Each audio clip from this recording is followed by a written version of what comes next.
저는 오늘 여러분이 성도님들이 정말 행복했으면 좋겠어요. 행복하지 않은 채로 목회하면은 그건 불행한 거예요. 근데 거의 대다수의 많은 분들이 사실 행복한 척 하는데 행복하지 않은 것이 모르겠어요. 저는 도사라 그런지 영을 느끼는데 행복을 해야 돼. 그래서는요 이런 것도 있어요. 저도 이제 뭐 노회 이렇게 교회 목사로서 뭐 회장도 하고 뭐 다 있지고 뭐 놀러도 가고 뭐 하는데 생각을 하면 있잖아요. 행복하지 않은 채로 그걸 해봐야 아무 의미가 없어요. 그냥 형식이지. 저는 오늘 여러분이 전도를 나가더라도 먼저 행복을 찾은 사람이 전도를 나가야 됩니다. 근데 어쩔 수 없이 목사님이 나가라고 뭐 조직에 의해서 막 나갈 수 있지만은 좀 안타깝죠. 여러분, 저는 오늘 여러분이 교회를 10년 20년 다녀도 정말 교회 왜 다니지? 행복을 찾으려고 오진 하지만 행복 없이 교회 봉사하고 차량 운행하고 하면 안 된다는 거예요. 물론 100% 마음 같지 않지만은 정말 행복한 채로 했으면 좋겠다는 마음이 저의 중심입니다. 저는 그래서 우리 큰나무교회 오신 성도님들이 정말 행복했으면 좋겠어요. 그래야 저의 보람이잖아요, 그렇죠? 아니 목사님 만나가지고 큰나무교회는 행복하지 않으면 뭐 하는 게 그게, 그렇죠? 여러분 내일 직장에 나가실 때 행복한 직장생활 하시고 사업이 좀 힘들고 어렵고 좀 약간 경기가 안 좋아도 행복한 비밀을 가지고 그 삶을 살아가는 여러분 됐으면 좋겠어요. 그래서 오늘 여러분들이 그럼 어떻게 행복할까라고 제가 돌아보니까 뭐 그동안에 뭐 첫 주, 둘째, 셋째 주 말씀드렸지만 안전병이도 일어나야 되고 일터가 행복해야 된다는 거 이거 말씀드렸어요. 문제에 대해서도 행복할 수 있도록, 왜냐면 문제가 많으니까 말씀드렸지만 오늘은 이 행복이 가장 중요한 행복, 바로 주님 품에 거하는 행복이라고 생각합니다. 자, 여러분 이 말씀을 깨달을 수 있을까요? 이해하고 느낄 수 있을까요? 제 경우를 한번 생각해 볼게요. 저는요 고향이 원래 우리 할아버지 고향이 북한이에요. 북한에 그때가 빨갱이 아닙니다. 우리 할아버지가 항해도에서 내려오셔가지고 피난 오셨을 때 오신 것 같아. 추적을 해보니까. 그래서 항해도의 그 해주의 원산 그 해주에 있었거든요. 해주 쪽에 이북 5도청에 등록이 되어 있어요. 근데 우리 피난 오셔가지고 대구에 정착하셨다가 우리 아버지가 인천으로 올라와서 군 생활을 했어요. 군 장교는 아니고 이제 그 상사로, 특무 상사로 오랫동안 장기 복무를 하신 분이었어요. 군인이었어요. 그래서 인천에서 저를 낳으신 거죠. 근데 인천에 왔는데 제가 드리고 싶은 말씀은 저 고생 엄청 했다는 거야. 그거 말씀드리고 싶어. 왜냐면 우리 아버지가 어디서 쓸데없이 총을 들고 오셔가지고 제가 제 기억이 어릴 때 다 죽일 거야 그러신 거야. 상상이 갑니까? 술 먹고 오셔서 술 잡수고 오셔가지고 구두발로 군복을 입고, 제가 기억도 나요. 밤중에 캄캄한 밤중에 들어오셔가지고 술 취하셔가지고 워커바를 딱 꽝꽝 하면서 야 이 새끼들아 다 죽일 거야 이러신 거예요. 그거 몇 번 봤어요. 그리고 이제 우리 아버님이 이제 가끔 가다가 불을 잘 지르시더라고. 그래가지고 부엌에 보면은 끄스름이 많어. 꺼스름이 있잖아. 왜 끄스름인가 꺼스름인가 불 태워가지고. 그거 몇 번 봤어. 그래서 그런지 우리 어머님이 돌아가셨어. 심장병으로 돌아가셨어요. 가만히 어릴 때 몰랐는데 지금 유추해 보니까 심장이 팔딱팔딱 뛰게 하셨던 것 같아요. 우리 아버님이. 왜잖아 충격, 쇼크. 우리 어린 이런 그 새가슴 있잖아. 여자들은 이제 약하잖아요. 에? 우리 어머니 생각하니까 갑자기 봐서 죽일 거야 하고 또 자식을 갖다 협박을 하면 어떨 거예요. 그런 것들이 아마 뭐 신체적으로 심리적으로 오셔서 심장병으로 돌아가신 거예요. 근데 돌아가신 것은 직접 못 보고요. 그냥 심장이 약하셔서 인천에 있는 도립병원에 입원하셨다가 그냥 가셨어. 마지막 헤어짐이지. 언제 몇 년 있다 돌아가실지 몰라도 고향이 강원도 철원이셨는데 그걸로 가셨어요. 철원 동성으로 왔는데 저는 모르고 그냥 헤어졌어. 그리고 살았어. 혼자 살았어. 어머니 없이 사는 거야 제가. 그리고 우리 외숙모가 와서 밥 해주고 빨래 해주고 뭐 돌봐준 거야. 어릴 때 기억에는요, 초등학교, 지금 이제 초등학교 옛날에 국민학교라 그랬지, 국민학교를 들어갈 때 혼자 갔어. 지금도 기억나. 길거리에서 코 질질 흘리고. 옛날에 그 코가 이렇게 많이 흘려. 기차역처럼. 아, 지금도 콧물 나올라. 요즘 애들은 콧물이 없어. 훌륭해 애들이. 우리 옛날에 훌륭하지 않았어. 가지고 옷도 입어도요, 추워가지고 밖에서 불 때다 보면 이게 누비옷 같은 빵꾸 나가지고 입고 다니고 뻥뻥 뚫려가지고. 그 기억나죠? 뭐 이런 때요. 그래가지고 그때부터 파란만장한 제 인생이 시작된 거예요. 근데 가만히 나중에 보니까 우리 어머님이 두 번째 어머니들만 보니까, 이야, 우리 아버지 진짜 대단한 분이야. 능력이 많아. 부인을 5명이나 얻은 거 있지. 능력자야. 물론 나쁜 능력자야. 어떤 거나 인생의 운명이 그래서요. 그래가지고 제가요, 중학교도 못 간 거 있죠. 하여튼 그 눈물 나. 선생님이 학교 이렇게 가라고 조사해 오라고 그러다고. 우리 때 그래도 아마 다 갔는데, 근데 선생님이 학교 갈 사람 우리 아버지한테, 부모님께 허락받고 오라고 해가지고 우리 아버지 얘기를 했지. 아버지, 저 중학교 가야 돼요. 했더니, 아, 세상에, 우리 아버지 이런 아버지가 어디 있냐고. 못 간다. 내가 그래가지고 담배를 뻐끔뻐끔 피면서 옆에 친구분이 같이 있더라고요. 난 그냥 가게 할 줄 알았지 못 간다 그래가지고 제가 깜짝 놀랐어. 왜 못 가는데요? 왜 못 가는데요? 안 된다. 하여튼 간에 한숨을 푹 쉬면서, 그렇게 부담스러웠던 거 학교 가는 게? 그래서 제가 그때요 엄청 울었어요. 야, 아버지 왜 나를 학교를 안 보내신다니까. 내가 희극배우하면 잘할 것 같아. 아버지, 내가 그때부터 연극을 꿈꿨잖아. 내가 연극하면 잘하는 거야. 아버지 왜 학교를 안 보내시나이까. 비슷합니까? 근데 그때부터가 제 인생의 파란만장한 인생이 시작된 거야. 그래가지고잖아요, 3월달 학교 다 가는데 저는요 놀았어요. 집에서 멍멍이 하고 뛰놀았어요. 바둑아 열심히 놀자 우리끼리. 그리고 어느 날 얘야 어디 가서 밥이나 먹고 와라 하면서 저를 갖다가 나의 주권에 의사도 없이 안 물어보고 서울로 그냥 저를 갖다가 팔아버린 거예요. 팔아버리는 건 아니지. 그냥 가서 우리 아버님의 친구 아들이 약국을 했어요. 약사였어요.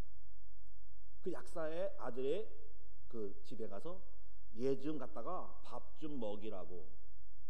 밥 먹는 것도 힘들은가 보지. 그래서 저를 갖다가 보내준 거예요. 그래가지고 그때부터요 제가 남의 집 살이를 했습니다. 남의 집 살이에서 남의 집 눈치 보는 거.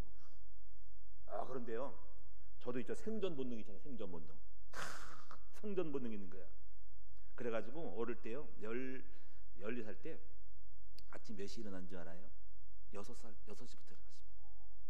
일어나가지고 마당 다 쓸고, 그때부터 어린 나이라도 살아야지. 아침에 제 자존심이 있어서 제가 자존심이 그때 발동된 거야. 저는요 본질적으로 남이 시키는 거를 싫어해요. 그걸 어릴 때 느낀 거야. 야 이놈아 일어나, 마당 쓸어, 뭐해라. 그리고 굉장히 추격당하는 거야. 노예 부려먹는 것 같은 의식이 있어서 기분 나쁜 것 같아. 내가 어차피 글로 가서 살아남아야니까. 그래가지고 내가 이런 거예요. 시키지도 않는데 아침 일찍 일어나서 마당 다 쓸고 싹 하고 약국 청소를 해요. 제가 약국에서 일했던 사람이에요. 종로가는요 약국의 천지입니다. 종로가 가시면요 그 세계 약국 많잖아요. 꽉 몰려 있어요. 그래서 한의빵도 있고 약국이 있습니다. 거기 가서 살았습니다. 눈칫밥 먹고 살았어요. 그래가지고 약 배달하고 도매약 배달하고 살았어요. 가지고 어릴 때 12살 때부터 거기 살았어요. 아침 일찍 일어나가지고 청소 다 하고요 다 해놨어요. 학교를 못 갔잖아요. 근데 신문을 많이 봐가지고 한문을 다 통달해 버렸습니다. 그리고 거기서 제가 신문 보고 종로가에 검정고시 학원 있는 걸 알았어요. 검정고시 제가 그걸 홍보를 했습니다. 근데요 16살 되니까요 가만히 눈을 딱 뜬 거예요. 철든 거예요. 이게 뭐야, 내가 왜 와있지? 약간 깨어난 거야. 세상에 우리 아버지가 나를 갖다 팔아버렸구나. 어릴 땐 몰랐는데 왔는데 이게 아니네. 왜 내가 여기 있어야지? 희망이 있어 여기? 희망 없잖아. 어떤 그 한의사 한 분이 나를 아들로 삼겠대. 우리 집에 오면 나기를 아들 삼을 테니까 대학을 보내주고 한의 공부를 해주겠다는 거예요. 근데 내가 보니까 아닌 것 같아. 내가 보니까 그런 걸 싫어하는 거야. 그래서 나 싫은데요. 나 집에 갈래요. 내가 여기 있어야지. 왜 있어야지? 내가 나왔어요. 스스로 나왔어요. 아버님 얘기다. 그분이 나한테 연락 없이 나한테 보냈듯이 나도 연락 없이 나왔어. 그랬어. 갔더니요, 세상에 우리 아버님이 능력이 많아. 세 번째 어머니를 갖다가 잘 먹고 잘 살고 있더라. 그래가지고 제가요 열받아가지고 그랬더니 사실 새어머니는 그때 선입견이 깨졌어. 과거에 우리가 책을 보면 새어머니는 나쁜 새어머니, 절대 아니야. 그 새어머니 저를 보고 손을 꽉 잡고요, 이야, 우리 아버지를 욕을 하고 야단치더라고요. 아니 세상에 이런 아들이 있는데 나한테 얘기했다고. 그래가지고 있잖아요, 저를 딱 데리고 학교를 데려갔습니다. 그래가지고 제가 검정고시 본 거 그거 인정을 해가지고 고등학교를 들어간 겁니다. 사실 중학교는 그냥 어떻게 들어간 거예요. 우리끼리 얘기 남의 얘기하지 마라. 그런 게 있어, 은혜라는 게 있어. 그래가지고 새로운 신설학교에 선인재단으로 제가 들어가서 고등학교 1학에 입학을 한 거 아니야. 할렐루야. 그래가지고 근데 정상적으로 낮에 다닐 수가 없죠. 그래가지고 야간 학교를 다녔습니다. 그럼 낮에 뭐 할게요? 낮에요, 세상에 별거 다 했어요. 온갖 잡동사니 다 했습니다. 응? 자전거 타고 물건도 팔기도 하고, 뭐 노가다는 뭐 그거는 뭐 그냥 공사장에 땅 파고, 뭐 옛날에 그 수도관 묻는 거 땅 파고, 어릴 때요 17살 때 얼마나 힘이 남아더라. 다 했어요. 공장에 다니고요, 공장에 다녀서 월급 받아보고요, 큰 쇳덩어리 날르고요, 철근 날르고, 벽돌 쌓고 미장하고 다 했어요. 건축을 다 했습니다. 그래가지고 밑바닥 생활을 많이 한 거야. 그래가지고 좋은 점은 먼저 굉장히 적응력이 뛰어나. 또 젊으니까. 그런데요, 제가 중요하게 말씀드리고 싶은 것은요, 자, 문제가 왔어요. 18살 딱 되니까요, 약간 철학적인 생각이 들더라고. 이제 온 거예요. 나는 왜 살지? 뭐 때문에 존재하지? 이제 의식이, 자아의식 깨어난 거지. 이제 인간이니까. 왜 아프지? 엄마가 없지? 근데 오늘날 저보고 어머니 고향에 한번 갔다 오래요. 아버님이. 물론 새어머니 살고 있는 거야. 근데 거기서 가서 혼자서 강원도 철원군 동성명 상놀이 23번인가? 번지스 모르겠네. 갔어요. 혼자 갔더니 거기 외삼촌이 계시더만. 그분이, 야, 조카가 왔구나, 하룻밤 자고 가라. 근데 갔는데 어머니의 무덤을 이렇게 저를 이렇게 데려가더라고요. 여기가 우리 집안에, 너희 그 삼촌 집안에 무덤 묘지다. 뭐 야산에 뭐 할아버지다, 뭐 저라고 그러고, 여기 네 어머니다 뭐 그러더라고. 여기가 어머니예요. 야, 이제 뭔가 오는 거야. 가슴이 이제 짠하게 오는 거야. 5살 때 헤어졌던 마지막 엄마하고 안녕했던 그 어머니가 여기 계신 거야. 그래서 무덤에서 절을 했잖아요. 근데 엄청 거기서 울었어요. 근데 문제는 뭐냐면요, 거기서 슬픔의 영이 들어갔어요. 무덤에 함부로 갈 게 아니더만.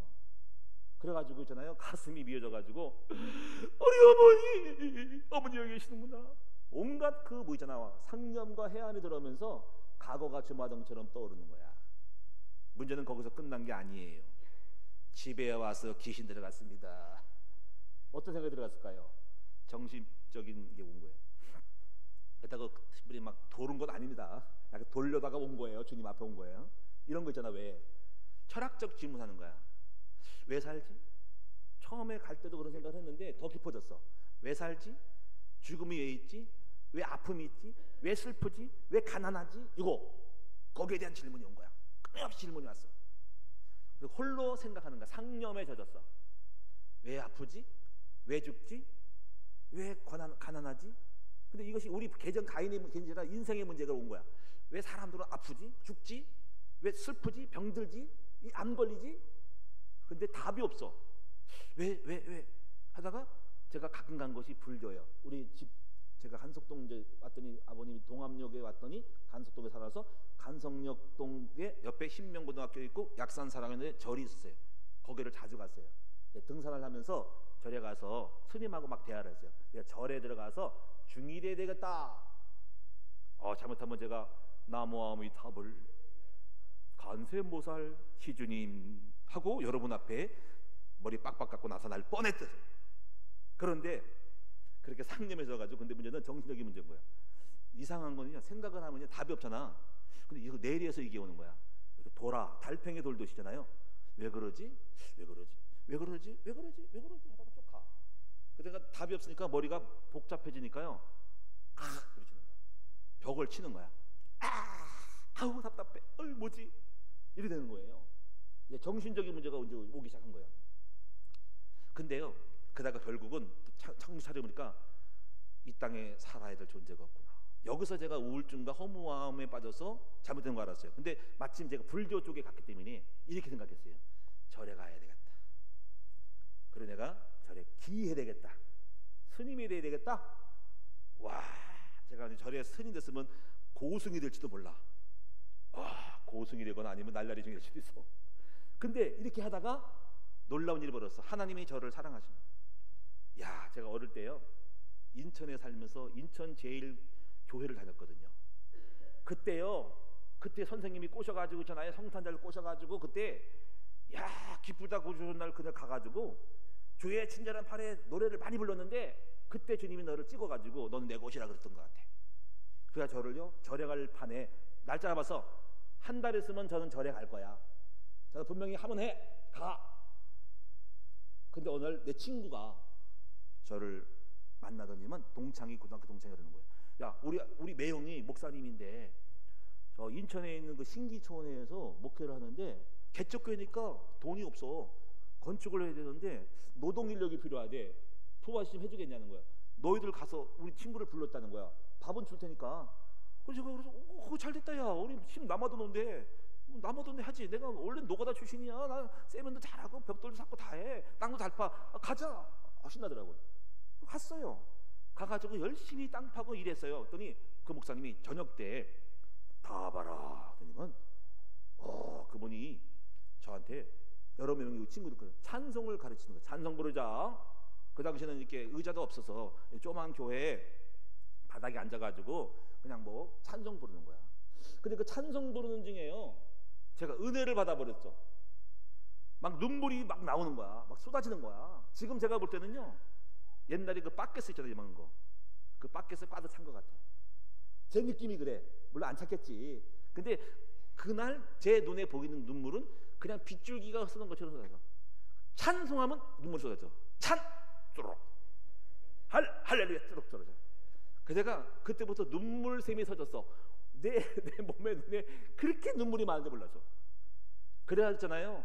왜 그렇게 됐을까요? 내가 가만히 눈물 엄청 흘렸는데 그것은 이유는요 온갖 제 인생 속에 있잖아요 서름이 복받쳤던 것 같아요. 꼭 참았던 거야.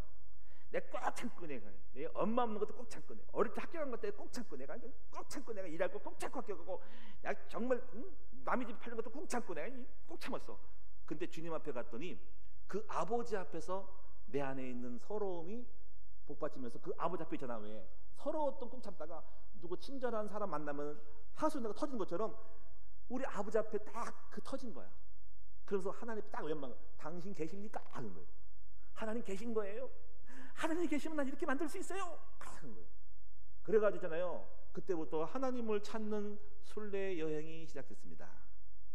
그래서 1년 동안 제가 무전여행을 갔죠. 겁이 없기 때문에 보따리 싹 들고 하나님을 찾으러 가자. 멋있어. 그래가지고 돈 한 푼 없이 이렇게 다니면서 전국을 기도원을 다니면서 그때부터 영적인 순례 생활을 했습니다. 물론 그 과정은 하나님을 만났고 기도했고 간증 듣고 해가지고 나름대로 또 업이 됐죠. 그런데 제가 이 말씀을 들은 이유는 뭐냐면요 이런 거예요. 야, 그 하나님을 만나고 나서 이 주님 안에 말씀을 딱 읽고 이제 힘들고 어려운 삶 속에 주님 만난 다음부터 저녁 때 이렇게 딱 앉아서 가만히 주님 하고 기도하면요 엄청난 행복과 평안이 밀려오는 거 있잖아요. 물론 우리가 내가 응답 많이 받은 것도 아닌데 일단은 그거 있잖아요. 응답 자체를 떠나서 아버지 저 왔어요. 주님 힘들어요. 너무 외로워요. 너무 아파요. 상처 많아요. 어떻게 할지 모르겠어요. 주님 저 도와주세요. 육신의 아버지는 부족하지만 하나님 아버지는 완전하시잖아요. 저를 도와주세요 하고 그때요 그 하나님의 품에 있던 시간이 제 인생의 여정을 돌아봤을 때 제가 지금 돌아보니까 가장 행복한 시간이었습니다. 믿습니까? 여러분은요 목사님이 이제 뭐 자녀도 뭐 있고 뭐 이렇게 뭐 먹고 살고 목회도 이렇게 하니까 행복한 것 같죠? 아니에요. 그때는 더 없고 아무것도 없고 정말 상처도 많고 가난도 하고 아무것도 백도 없고 가진 것도 없고 뭔가 드러난 것도 없고 그랬어요. 신학교도 안 갔을 때 그때는. 근데 그때에 가장 행복했습니다. 내가 오늘 여러분에게 메시지를 전하면서 저를 돌아봤어요. 그럼 너 가장 행복한 것이 뭐니? 하가 지난 첫 주는 사주팔자 운명에서 벗어나라고 그랬고요. 묶인 것에서 벗어나 행복하죠. 자유해야죠. 노동이 행복해야 되겠죠. 문제 해결하는 거 행복하겠죠. 누리는 걸 배워야 되겠죠. 근데 가만히 마지막이잖아. 마지막 중요한 거를 말씀드려야 되겠는데 뭘까 했더니 주님 품에 있는 것이 가장 행복한 시간이었음을 제 경험으로 말씀드립니다. 오늘 여러분이 이 행복을 못 누린 분이 있다면 혹시 저 목사님이 뭔 말할까라고 하는 거를 한번 느껴보는 것도 괜찮아요. 왜냐하면 신앙생활은 이거거든요. 내가 경험해보지 못한 거라도 그 사람의 간증이라든가 어떤 성경의 이야기를 들으면서 내가 가지 못했고 경험하지 못했던 걸 갖다가 간접적으로 일단 접하고 들으면서 새로운 신세계인가? 새로운 세계인가라는 거를 접하면서 나중에 그것이 내 것이 되는 과정이거든요. 이게 전부 그렇게 돼요. 여러분 이삭이 100배를 받을 경우에 100배 경험이 안 됐어. 근데 성경이 100배를 받았대. 그럼 일단은 뭐냐면 본 거야. 뭔가 알게 된 거야. 그러다가 나중에 100배라는 삶에 근접해 가요. 내가 맛봐. 일단 내가 어떤 현상을 봐. 어떤 스토리를 봐. 어떤 간증을 보면은 간증 속에 감을 잡아. 그 다음에 것이 내 것이 되는 과정이 되는 거예요. 그리고 내 것이 되고 나중에 그 말을 또 하게 됐어. 내가 100배 받았어요. 100배를 받으라고 말하고 있어요. 이렇게 먼저 여러분이 갑자기 뭘 하는 게 아니고 이 신앙생활의 원리는 여러분이 저와 함께 하신 하나님, 제가 행복했던 그 경험들, 주님 품에 거하는 것이 행복이라고 하는 거를 제가 전달했을 때 글쎄 그거 행복일까? 감이 안 오는데. 근데 그래도 순수한 어린애 마음으로 받아들이시면서 그렇게 행복할 수도 있구나. 아니면 맞아 나도 그렇게 할 수 있어. 그 경험했어 라고 하는 분도 있고 그런 것도 있구나. 나쁜 건 아니에요. 그러면서 여러분이 그 행복 속에 같이 들어가는 거예요. 그래서 오늘 여러분이 저는 주님 품에 거하는 것이 가장 행복했다라고 믿습니다. 그렇다 가지고 그 외에 행복하지 않은 건 아니에요. 제가 지난해 보니까 행복할 때가 있었죠. 우선 결혼할 때가 행복했다. 우리 사모를 만나니까요. 홀로 있던 사람이 밥도 해주니까요. 물론 밥하는 여자는 아닙니다만 행복했어요. 그 다음에 또 아기를 낳으니까요. 이야, 아들 낳으니까 뿌듯하더라고요. 이야, 우리 동주가 낳으니까요. 나도 내 우편이 생겼구나. 행복하더라고요. 근데 얼마 있다가 행복이 사라지더라고요. 그러다가 하나님이 연타를 때리죠. 딱 둘째 아들 딱 나니까 이야, 든든하네. 또 하나님이 아들이 또 오셨구나. 또 아기를 꼭 가졌대. 이야, 또 아들이 있구나. 딸이 약간 실망했지만 이야, 괜찮아. 그게 은혜였습니다. 행복했죠. 근데 제가 말씀드리는 거는 그게 행복한 거야. 근데 행복이 얼마 안 가더라 이거지. 자, 또 봅시다. 제가 이제 행복 관련해서 찾는 거예요. 제가 원래 교회를 개척할 때 이 105세 정강동에 갔을 때는요. 아마 한 30평 되는가 지하실 이주민 단지에 거기 왔을 때 지하실에서 개척을 했는데 집이 없어. 방이 없어. 우리 살림집이 없어. 거의 저는요 우선 살림집부터 하지 않고 무조건 저는 돈이 없기 때문에 교회부터 하고 항상 나머지는 집을 거기서 꾸밉니다. 그렇게 해왔습니다.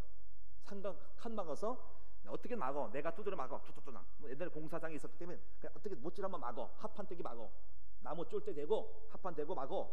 그리고 뭐 도배해보 끝나.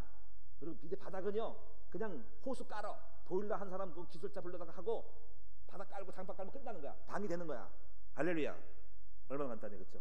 정 안 되면 요즘은 좋아. 전기 판넬 깔면 끝나는 거야. 그런데 먼저 우리 여기 있을 때는요 지하실 때는 그런 집이 없잖아. 그래가지고 어떻게 생활하냐면요 부엌은 만들어 놓은 것 같아. 안에다가 밥은 해야 되니까 화장실이 공용인 거야.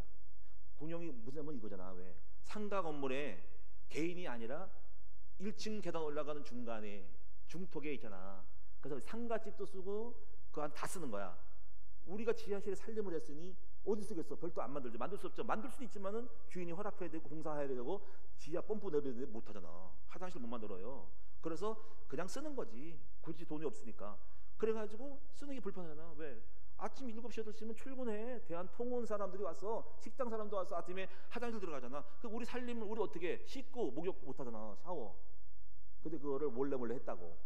어떻게 했는지 모르겠어. 그래가지고 밤중 캄캄하고. 그러니까 제가 이제 드리고 싶은 말씀은 그런데 어느 날 어떻게 돈이 생겼어. 1,000만 원 생겨가지고 그 살림을 나와서 교회 앞에다가 살림집을 201호인가 몇 층에 우리 그 혜영이 자매님, 윤망승 원사님의 그 집 전기집 했던 2층 집을 사택을 얻은 거야. 그때 진짜 행복하더라. 할렐루야. 근데 제가 말씀드린 것은 그 행복도 얼마 안 가. 왜냐면 또 다시 또 행복이 떨어졌어. 왜냐면 또 땅을 사가지고 또 컨테이너로 가게 생겼네.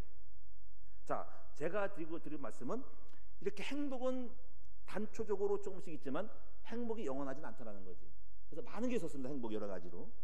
그런데 오늘 우리가 이 행복을 누린 다윗의 고백 속에서 오늘 제가 제게 있는 그 하나님 품에 아는 행복에 대한 거를 어떻게 설명할까 하다가 딱 떠오른 말씀이 있어요. 그게 뭐냐면 시편 131편의 1절과 2절에 있습니다. 이런 말씀이잖아요. 한번 여러분 한번 찾아보겠습니다. 시편 131편, 지금 말씀은 약간 접으시고요. 이 행복을 좀 느껴보세요. 자, 시편 130편 1편 131편, 자 2절을 한번 읽어보시고 요 모습을 제가 설명하고 싶은 거예요. 시편 131편 2절 다 같이 읽어보겠습니다. 시작. 실로 내가 내 영혼으로 고요하고 평온하게 하기를 젖된 아이가 그의 어머니 품에 있음 같이 하게 했나니 내 영혼이 젖된 아이와 같도다. 다윗의 시예요. 다윗이 이런 표현을 했어요. 제게 있는 그 평안에 대한 모습을 가장 예를 들어 본다면은 이거, 아기가 배가 고파 앵앵앵 울어. 엄마 밥 줘, 맘마 줘, 찡찡찡 에이 울어. 아이고 요 놈이 엄마가 밖에 나가서 부엌일 하다가 부엌에서 복내다가 우리 애기가 깼구나, 영철이 깼구나, 영철아 일로 와 하고 애기를 품에 안고 엄마가 애기에게 젖을 딱 물려줘. 엄마 젖을 먹고 갈급함을 막 먹다가 다 먹었어. 그러더니 다 먹고 딱 젖을 떼고 스르르 잠을 자면서 그 엄마 품에 고요히 잠들어 있는 그 아기의 모습은 세상에서 가장 아름답고 행복한 모습이었다는 거예요. 우리 엄마들은 상상이 가나요? 어째 젖 안 먹이나요? 우유빵 먹이나요? 그 다 이해할 수 있죠. 그거예요. 배고팠던 아이가 엄마 젖을 먹고 뗀 후에 엄마 품에 안겨 고요히 가장 행복한 모습으로 새근새근 잠을 자는 그 모습이 가장 행복하다 이거야. 오늘 다윗이 바로 이 행복의 표현을 젖된 아이처럼 고요하고 평안하기를 자기 영혼을 그렇게 하기로 했다는 거예요. 이것이 바로 주님 품 안의 행복인 줄로 믿습니다. 이 행복 안에 있기를 주의 이름으로 축원드립니다. 그런데 오늘 다시 시편 84편으로 돌아가면은 이 다윗이 이야기 똑같이 다윗이 말하기를 여기 고라다서 해놨는데요. 이렇게 행복을 말씀하고 있어요. 자, 이 행복을 말씀드리기 전에 몇 가지 꼭 짚고 넘어가야 될 행복하지 않은 거에 대한 것들을 간단하게 볼 수 있게요. 자, 첫째는요. 여러분 세상은요. 여러분 많이 아시죠? 세상은 진화론과 창조로 나눠져 있어요. 이 진화론의 핵심은 본질은 유물론이죠. 모든 인간의 삶을 물질로 보는 거죠. 공산주의도 물질이에요. 그러니까 물질의 잣대로 분변이 해가지고요. 많이 가진 자와 갖지 못한 자에 대하여 모순 덩어리를 갖다가 물질로 분배하겠다고 행복하겠다는 거죠. 모순이죠. 여러분 공산주의가 행복하다면 지금 공산주의를 앞장섰던 구소련하고 중국하고 북한을 보시면 행복할까? 행복하기는커녕 가난해가지고 원조받고 오히려 더 억압받고 있잖아. 결코 공산주의는 물리적으로 조작해가지고 평등을 만드는 건 행복하지 않은 거예요. 어쨌거나 그런 거는 나중에 얘기를 할 것이고, 이 세상에 유물론적으로 나오는 거 진화론이거든요. 진화론은 뭐냐면 이거예요.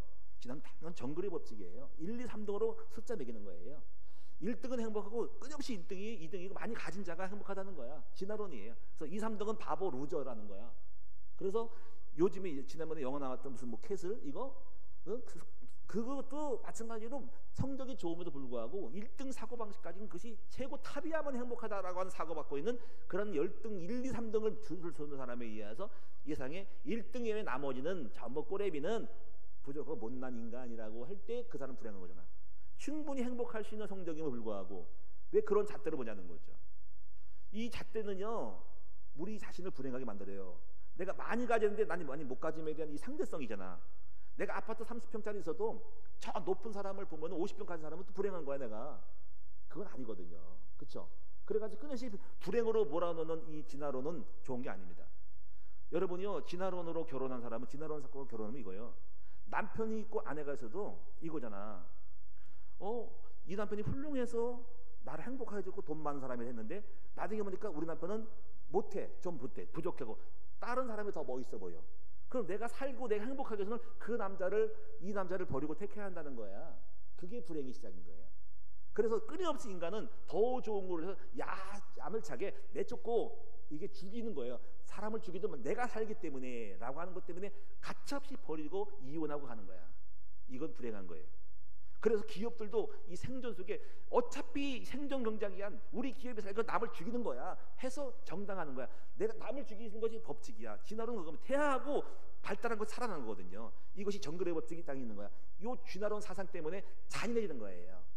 우리 국가가 살기 위해서 남의 국가는 죽여야 돼. 우리 기업이 살기 위해서 남은 죽여야 돼. 내가 살기 위해서 남을 사기치고 뭐라도 괜찮은 거야. 어차피 인간은 그런 거야. 그러면 불행해지는 거죠. 여러분, 창조론은 아니에요. 창조론은 내가 부족하고 못나고 머리가 좀 나빠도 우리 안에 계신 분은 하나님은 형상 거룩한 분이야. 그래서 내가 부족하고 못나고 키가 좀 작고 크든 작든 못나든 머리가 나쁘든 간에 우리 안에 계신 분이 고귀하기 때문에 그 성령 안에서 모든 사람을 귀하게 여기는 것이 창조론이잖아요. 이것이 바로 행복인 거야. 성적이 아닌 거야. 좀 그럴 수 있어. 인간은 달란트라는 거야. 청지기야. 그만큼 주신 거야. 청지기는 재능을 이만큼 주고 돈을 이만큼 주고 재능은 능력을 이만큼 주고 이 사람에게는 요건 여러분 스포츠, 은사, 재능 다 준 거야. 똑같지 않아. 하나님이 다 알아서 그릇 따라 준 거야. 중요한 건 너 안에 거룩하신 하나님의 영이 함께 한다는 거야. 그래서 이것은 굉장히 모든 사람이 우리 외형적인 조건에 관계없이 행복하다는 거야. 저는 그래서 우리 아이들이 공부 못해도 상관없어요. 돈 많이 하면 상관없어요. 그 안에 하나님 형상 가진 그 인간이, 그 영이 주님을 사랑하고 주님의 뜻을 최선을 다해서 이룬다면 그 아이는 가장 존귀한 딸인 거죠. 여러분, 진화론으로 교회를 바라보지 마세요. 진화론으로 집사님을 바라보면 안 돼요. 저 집사님 돈을 많이 벌어, 그게 아니에요. 진화론으로 바라보면 큰 교회는 잘나고 작은 교회는 개척교회는 아니냐? 아니에요. 지하실 교회도 괜찮고 시골에 있는 10명밖에 안 모이는 교회도 그 사람이 행복한 교회고 거기 하나님 계시는 거예요. 그런 잣대로 보면 안 됩니다. 우리는요, 이런 잣대로 순서로 1, 2, 3등을 매기면 안 돼. 그러면 끊임없이 1등에 나머지 불행하잖아. 그러니까 이 땅은 그게 꽉 차가지고 우리 애들이 만난 세상은 전부 학교에서 만나니까, 세상에 만나니까 그런 잣대로 고개 이렇게 깔아보면서, 그러니까 그런 것이 멸시 천대를 받게 되니까 세상은 불행을 가질 수밖에 없는 거예요. 그거에 잡히면 안 돼요. 두 번째 부분은 율법이잖아요. 자, 지금 제가 이 얘기를 깊이 할 수가 없어요. 율법은 기준이잖아요. 기준에 도달하지 못하는 사람은 전부 죄인이고 못마땅한 못난 인간인 거야. 그래서 불행한 거야. 이 율법에 잡힌 사람은 나는 안 되는데 왜 부족하지 하고 늘 재책이 쌓는 거야. 그러니까 석가모니, 여러분이 성철 스님도 그런 거야. 율법에 잣대에서 거룩하게 돼야 한다고 생각하니까는 끊임없이 자기 죄인이니까 그렇게 고승도 자기는 죄인이야, 난 지옥 간다 그래. 세상에 이런 바보가 어디 있어. 세상에 율법으로 완벽한 사람이 어디 있어. 율법에 잣대를 대면 다 부족해. 스스로 왜 불행하게 만들어?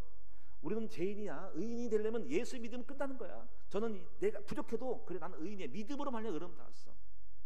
지금도 율법으로 있으면 불행해져. 제가 만약에 율법에 어떤 게도 율법이 있대요. 정말 바보야. 이런 거 있잖아. 왜 이런 거? 그런 경우가 어디냐고. 만약에 우리 집사님, 장로님한테 장로님이 돼서 전도를 해야지. 한 주에 1명 이상은 전도해야 됩니다. 장로님답죠. 그러면 장로님 오늘 전도해 왔습니까? 못했죠? 일어나세요. 전도세요. 그런 게 있다면 장로님은 신앙생활을 못해. 괴로워서 맨날 갔다가 전도 못하니까. 그게 가능해요? 안 되잖아. 그 목사님도 해왔어? 안 하잖아. 이렇게 하면 안 되는 거야. 율법을 주면 안 되는 거야. 그냥 최선을 다해서 우리 함께 전도합시다. 하나님 나라를 이룹시다. 오늘 성령님도 받고 정말 힘을 얻으면 될 거예요. 이렇게 하는 것이 율법 기준을 가지고 왜 잣대를 세냐고. 그것이 불행한 거예요. 근데 이게 많아요. 집안에 남편이 잣대요, 교회 잣대요, 다 있어. 그래가지고 불행해져. 인간은요, 성령님 따라 자연스럽게 가는 거야. 세 번째 보면요, 신비주의도 나쁜 거야. 여러분, 신비주의가요 혼돈이야. 자, 예를 들면 제가 꿈을 꿨어.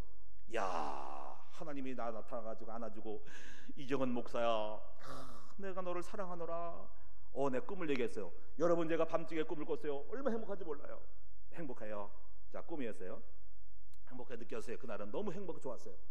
근데 또 그날 밤에 또 꿈을 꿉니다. 마귀가 저를 휘몰아치고 양쪽으로 떨어져서 제가 죽었어요. 꿈을 꿨어요. 꾸니까 악몽이요. 오늘 재수 더럽게 없네. 여러분, 꿈 따라 왔다 갔다 했어요. 이게 맞는 거예요? 이게 사실이냐고. 너무 좋아할 것도 없어, 너무 나쁠 것도 없어. 그래, 꿈에 의지하지 말아야지. 나는 나잖아. 주의 말씀 안에 말씀 따라 신앙생활 할 거냐. 나 하나님의 자녀요. 꿈은 한상일 쓰고 착각일 쓰잖아. 흑암에 들어올 수가 어떨 거예요. 그래서 신앙생활하면 성도들이 교회 다니면서 신비주의 무당식으로 하는 교회 성도들은 늘 불안해, 떨려. 그러지 마세요. 말씀 중심으로 가야 됩니다. 말씀 안에서 하나님의 자녀가 맞는 거지, 감정 따라 가면 안 되는 거야. 무슨 말 아시겠어요? 나 신비주의 안 합니다. 왜 헷갈리게 만들어? 예? 신비는 혼란이야. 감 잡는 거야. 찐택에서 하는 거야. 왜 그런 식으로 이사 가고 왜 그런 식으로 하냐고. 하나님 말씀에 정확하게 말씀 따라 말씀대로 하면 되는 거야. 할렐루야. 그 다음에요, 육체를 자랑하면 안 되지. 육체를 자랑하는 이거잖아. 나 육체 건강해. 자, 좋아요. 젊은이 건강하지. 나이가 60, 70대 봐. 얼굴 주름 생기고 주근깨 생기고 몸이 약하고 관절 쑤시고 그래. 아이고, 내가 늙었나 보다. 에이, 재미가 없다. 왜 육체를 자랑하냐고. 명예 보세요. 내가 회장님이었어, 대통령이었어, 국회의원이었어. 오늘 국회의원 떨어졌어. 또 다시 안 해. 그러면 나는 인생 끝났네. 아니, 왜 육체를 자랑해요? 그건 별거 아닌가. 그거 자체가 좋을 수 있지만 그 자체를 의지하면 안 된다는 거야. 지금 세상은 그런 식으로 의지해가지고 허무하니, 세상이 육체가 다 끝나니 노년이 됐어요. 이 세상이 허무하다. 행복이 없는 거야. 그러니까 우리가요, 이런 것들에 잡히지 말고, 그래서 이거 성경에는 푸른 마르고 꽃은 시드나 하나님 말씀은 영원히 서리라. 영원한 것을 잡아야 한다는 거예요. 영원히 주님은 안 떠나. 육신의 아버지도 그래요. 인간의 정도 그래요. 어머니 아버지 훌륭해요. 아내도 마찬가지야. 너무 남편 아내 그것도 여러분 문제가 있어. 왜냐하면 주님만이 영원한 남편이고 아내예요. 언제가 다 떠나가. 그렇죠? 내 자식 언제가 다 시가 생각하면 허무해. 혼자 살아. 내 딸 사랑했던 그 여자 그 애가 다 도망갔어. 아들 도망갔어. 외로워. 그래서 우리는 빨리 행복한 연습을 해야 돼. 왜? 영원히 떠나지 않는 주님을 만나고 주님 안에 거하는 법을 배워야 돼. 육체의 노쇠가 왔을 때도 괜찮아. 우리 영혼은 날마다 새로워. 육신은 새하나 영혼은 새롭다라가는 그 영원한 반석 위에 서서 행복을 누릴 수 있는데, 그 주님은 영원히 새하지 아니야. 어제나 오늘나 동일하신 그 예수 안에 행복을 누리신 분이 되셔야 됩니다. 언젠가 우리 홀로 남고, 우리 제가 먼저 가든 누가 가든 간에 친척이 다 나가고 부모님 떠나갈 때 홀로 남을 때라도, 혹시라도 건강을 잃어버리고 돈이 없고 어려워도 영원히 우리와 함께 하시는 주님 품 안에 거하시는 여러분 되셔야 한다는 거예요. 이걸 배우는 연습을 하셔야 됩니다. 할렐루야. 저는 오늘 여러분에게 진정한 행복을 이루시는 여러분 됐으면 좋겠어요. 시편 84편을 몇 가지 정리하고 마칠게요. 첫째는 여기 나왔죠. 먼저 만군의 여호와여 주의 장막이 어찌 그리 사랑하는지요. 여기서 여러분 보금자리가 나와요. 4절에 보니까 나의 제비도 제지벌을 참새도 제지벌 얻고 제비도 새끼들 보금자리를 얻었나이다. 여러분 행복의 첫 번째는 영적 보금자리를 얻는 거예요. 이런 말 들었죠? 보금자리 주택. 그 말이 성도 개개인의 삶을 주택을 만들어서 보금자리가 돼서 행복하게 해줬다는 표현이겠죠. 마찬가지로 영적 보금자리를 얻은 사람이 복이 있습니다. 어떤 보금자리일까요? 제가 생각했어요. 우리 큰나무교회는 여러분의 영적 보금자리가 되기를 원합니다. 그러면 진정한 보금자리가 뭡니까? 예수 그리스도만이 우리의 보금자리가 돼요. 수고하고 무거운 짐진 자들아 다 내게로 와 내가 너희를 편히 쉬게 하리라. 그래서 이거예요. 복음 가진 교회가 보금자리예요. 복음 가진 목사님이 보금자리예요. 복음 가진 교회 사역자가 장로님이 있는 것이 보금자리인 줄로 믿습니다. 복음이 없이 율법쟁이 있으면 여러분 저 때문에 피곤해요.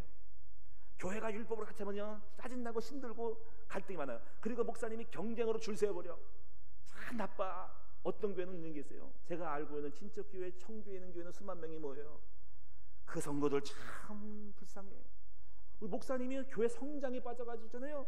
야 집사들 건사들 전도해와 경쟁 붙여가지고 하니까 열심히 전도해가지고 교회는 붕대. 근데 가만히 보니까 목사님이 교회 성장에 빠져가지고 성도 닭달질하는 거야. 그렇게 성장해서 뭐 할 건데? 그래가지고 행복하지가 않아. 자기 돈 써가지고 사람들 끌어모아 돈 주고 사서 나중에 그분이 있잖아요. 어떤 일이에요? 옥상에 올라서 돈도 최고 자는 사람이 자살하려고 그랬어. 자살. 그래서 우리 사모 만나가지고 건졌잖아요. 뭐 하는 거예요 그게? 오늘날 많은 교회가요 쓸데없이 경쟁을 붙여. 여러분 저는 경쟁하지 않잖아요. 선의은이 있지만 그런 식으로 해가지고 뭐 할 건데요? 저는 오늘 여러분 안에 진정한 성령 충만을 받고 기뻐서 감사해서 나오는 것이 전도의 본질이 아닐까요? 인위적으로 막 기업처럼 얽매이는 걸까요? 아니라는 거죠. 그럼 약간 답답할 수도 있어요. 답답해요. 그 경쟁 붙이려는 욕망 있죠. 그러나 교회는 절대로 경쟁이 아닙니다. 여러분 안에 계신 성령님을 신뢰합니다. 주님과 나와 함께하는 주님이 계시다면 그 기쁨과 간증을 말할 수 있는 것이 교회죠. 안 되면 할 수 없는 거죠. 이게 능력이 부족한 거죠. 여러분, 우리는 정말로 이 경쟁사에, 여러분, 복음 가진 교회는 절대로 인본주의를 쓰지 않습니다. 행복해야 됩니다. 여러분 안에 계신 주님을 신뢰하고 나갑니다. 이 복음 가진 교회에 복음 가진 목사 만나고, 또 여러분의 남편도, 집안의 남편도 좀 복음이었으면 좋겠어요. 이 복음은 편해요. 복음은 부드러워요. 복음은 어린아이 같아요. 복음은 온유와 겸손해요. 예수님은 우리를 다 품었어요.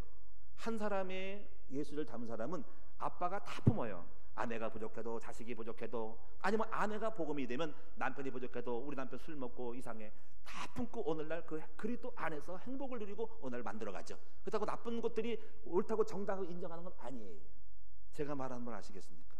저는 끊임없이 그래요. 우리 교회는 복음이야. 그래서 오늘 여러분, 정말로 술을 먹고도 괜찮아요. 담배 먹어도 괜찮아요. 나쁜 짓도 괜찮아요. 어떻게 보면 동성애 사람도 올 수 있어요. 동성애 인정하는 거 아니에요. 그러나 다 포용하면서 그리스도 복음 안에서 다 품고 사랑하면서 기다리면서 만들어간다는 거지. 할렐루야. 누구나한테 내게로 오라는 거야. 자, 괜찮습니다. 여러분 사랑하고 다 오셔서 마음껏, 혹시 실수하도 괜찮아요. 제 책 때문에 못 나오겠어 하지 말고 실수해도 나오세요. 나와서 계기하고 그러면 되는 거야. 할렐루야. 그래서 그 다음에 두 번째는요, 주께 힘을 얻되 마음에 시온의 대로가 있는 사람이 이것이 주의 편에 가는 사람이에요. 여러분, 대로가 뭘까요? 쉽게 말하면 고속도로야. 여러분, 꽉 막히면 답답하죠. 근데 도로가 빵 뚫리면 확 나가, 금방 가죠. 여기서 서울까지, 강남까지, 여의도까지 쭉 가면 좋죠. 부산까지 쫙 가면 됐죠. 막히면 답답해, 정체돼. 여러분, 영적으로 딱 통하는 거야. 영적으로 통하는 것들을 만들어내십시다. 저는요, 이것이 통하는 길인 거예요. 훈련을 받아 길을 닦아야 돼요. 제가 말씀을 묵상을 많이 했거든요. 이거 통한 거예요.